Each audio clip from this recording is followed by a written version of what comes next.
Media మిత్రులకు నాతో పాటు ఈ ప్రెస్ మీట్లో పాల్గొన్న మా మహిళా నాయకురాళ్లకు అందరికీ పేరు పేరున నమస్కారం తెలియజేస్తూ పార్టీ అధినేత గౌరవనీయులు కేసీఆర్ గారు తీసుకున్న నిర్ణయాన్ని స్వాగతిస్తూనే చాలా విషయాలు మనం గుర్తు చేసుకోవాల్సిన అవసరం ఉంది. గులాబీ జెండా పట్టినప్పుడు టీఆర్ఎస్ పార్టీ స్థాపించినప్పుడు తెలంగాణ రాష్ట్రం ధ్యేయంగా కేసీఆర్ గారు ఆంధ్ర నాయకులను ఎండగడుతూ, ఎందుకంటే ఆంధ్రప్రదేశ్లో మహా నాయకులు ఉద్యమాన్ని అణిచివేయాలని కేసీఆర్ గారిని అనేక విధాలుగా బాధలు పెట్టినప్పటికీ పట్టువదలని విక్రమార్కుడిలాగా గులాబీ జెండా పట్టుకుని మరి అడుగులో అడుగేసుకుంటూ ఒకరిని కలుపుకుంటూ రాష్ట్రమంతా మెచ్చే విధంగా తెలంగాణ రాష్ట్రాన్ని సాధించినారు.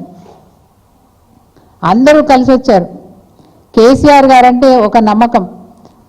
ఒక్క తెలంగాణ రాష్ట్రమే కాదు, ప్రపంచవ్యాప్తంగా కేసీఆర్ గారంటే అందరికీ తెలుసు. కేసీఆర్ వేరు, బీఆర్ఎస్ వేరు కాదు. బీఆర్ఎస్ఏ కేసీఆర్, కేసీఆర్ఏ బీఆర్ఎస్.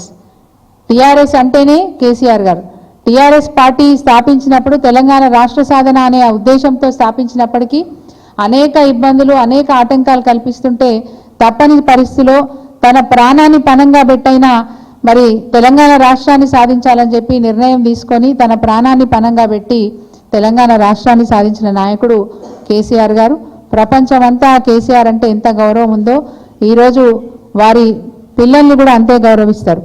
కానీ ఇలాంటి సందర్భంలో ముఖ్యంగా తెలంగాణ రాష్ట్రం సాధించిన తర్వాత కూడా నా బాసులు ప్రజలే అని చెప్పి, నా బాసులు ఢిల్లీలో ఉండరు, నా బాసులు గల్లీలో ఉంటారని చెప్పి ప్రజల నిర్ణయాలను, ప్రజల కష్టాల్ని గమనిస్తూ వాళ్ళకు కావాల్సిన అనేక సంక్షేమ పథకాలు తీసుకొచ్చి తెలంగాణ ప్రజల్ని ఒక గౌరవప్రదమైనటువంటి స్థాయిలో ఉంచినారు కేసీఆర్ గారు.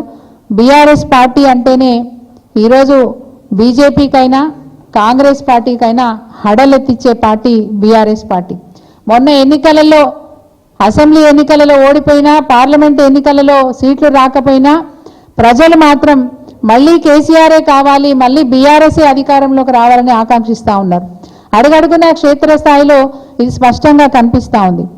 ఇలాంటి ప్రస్థానంలో పార్టీ ఈరోజు ఇబ్బందుల పరిస్థితిలో ఉన్నప్పుడు కేసీఆర్ గారు 20 నెలలుగా వాస్తవంగా మరి ప్రజలు ఏం కోరుకుంటున్నారు దాన్ని బట్టి మనం ముందుకు అడిగేద్దామని చెప్పి మొన్న ఏప్రిల్ 27 వరకు కూడా వారు స్వయంగా ప్రజాక్షేత్రంలోకి రాలేదు.